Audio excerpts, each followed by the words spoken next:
তুমি জানো কি যে তুমি বদলে গিয়েছো তাতে কোনো দুঃখ নাই, কিন্তু দুঃখ আমার একটাই যে আমি বিশ্বাস যে মানুষটাকে করেছি সেই মানুষটা ভুল ছিল, যাকে আমি বিশ্বাস করে দিনের পর দিন কষ্ট পেয়েছি। আমি কখনোই তোমাকে বুঝাইতে পারিনি বা পারবো না, বা আমার মতো যারা আছে তারা কখনোই বুঝাইতে পারবে না যে ভালোবাসার মানুষ হারাই গেলে বা ভালোবাসার মানুষ বদলে গেলে তাদেরকে কিভাবে বুঝাইতে হয় বা কিভাবে ফিরিয়ে আনতে হয় সেটা হয়তো জানা নেই। অনেক মানুষ আছে যে ভালোবাসার মানুষটির কাছে অনেক ছোট হয়, ভালোবাসার মানুষটা যদি প্রতারণা করে তবু তাকে ফিরিয়ে আনার জন্য হাজারো চেষ্টা করে। এর জন্য আমার আমি আমি নিজের কাছে নিজে লজ্জিত।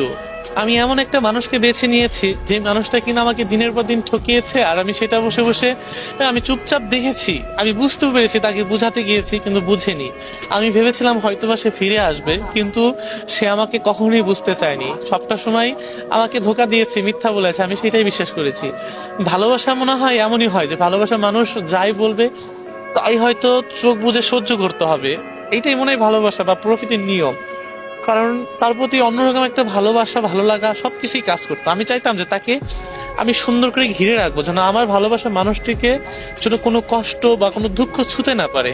এটা শুধু আমার চাওয়া না, প্রত্যেকটা ভালোবাসা, প্রত্যেকটা মানুষের চাওয়া যে ভালোবাসার মানুষটিকে যেন কষ্ট না ঘিরে রাখুক।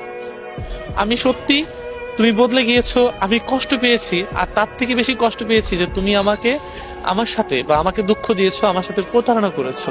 যদি বলতে তাহলে হয়তো যত কষ্ট হোক আমি তোমাকে এমনিই যেতে দিতাম, কিন্তু আমাকে যে দিনের পর দিন এইভাবে মিথ্যা ভাবে বলবে বা মিথ্যা ভাবে ঠকাবে সেটা আমি, বিশ্বাস করো, একদমই প্রস্তুত ছিলাম না।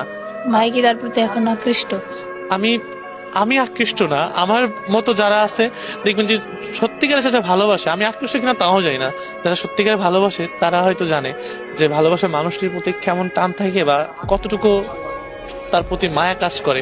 সে যত যাই করুক, সে হয়তো প্রতারণা করেছে, তাকে আমি কখনো ফিরিয়ে আনবো না, কিন্তু তার প্রতি কষ্টটা আমার সারা জীবনে থেকে যাবে। যে আমাকে ঠকাইছে, এই যে একটা কষ্ট, এটা আমি সারা জীবনে রেখে যাবো, জানেন যে আমি আমি বোঝাইতে পারবো না যে আসলে এটার। আপনি কান্না করছেন? আমি তো চোখে ছলো ছলো পানি দেখা যাচ্ছে। না, আমি কান্না করছি না, কষ্টটুকু এখানে লাগছে যে একটা মানুষ কিভাবে পারে দিনের পর দিন মিথ্যা বলতে, দিনের পর দিন ঠকাইতে। আমার দুঃখ একটা জায়গায় যে কেন কষ্ট দিল, কেন দুঃখ দিল, আমার কমতি কোথায় ছিল, বা আমি আমি তো তাকে কখনো কমতি রাখিনি ভালোবাসা। সেও তো আমাকে পেয়ে কষ্টে ছিল না, আমি তাকে ভালোই রেখেছিলাম। সেও স্বীকার করেছিল যে আমি তোমাকে পেয়ে ভালো আছি, তোমার মতো আমি অন্য কাউকে পেতে চাই না। তবে দিন শেষে আমি কেন তার কাছে হেরে গেলাম, বা আমার ভালোবাসা কেন তার কাছে হেরে গেল, আমাদের দোষটা বা আমার দোষটা কি ছিল আমি আমি জানি না। কিন্তু সে বদলে গিয়েছে, আমার দুঃখ নাই, কিন্তু আমার দুঃখ একটা জায়গায়, সে আমাকে এইভাবে ধোকা না দিলেও পারতো। আসলে কি বলবো, ইমোশনাল হয়ে গেছে। তো যাই হোক, আর কারো এরকম কোনো ভালোবাসার মানুষ যেন তাকে কখনো কষ্ট না দেয়, এই কামনাই করি। কারণ কষ্ট খুব, আসলে খুব খারাপ একটা জিনিস।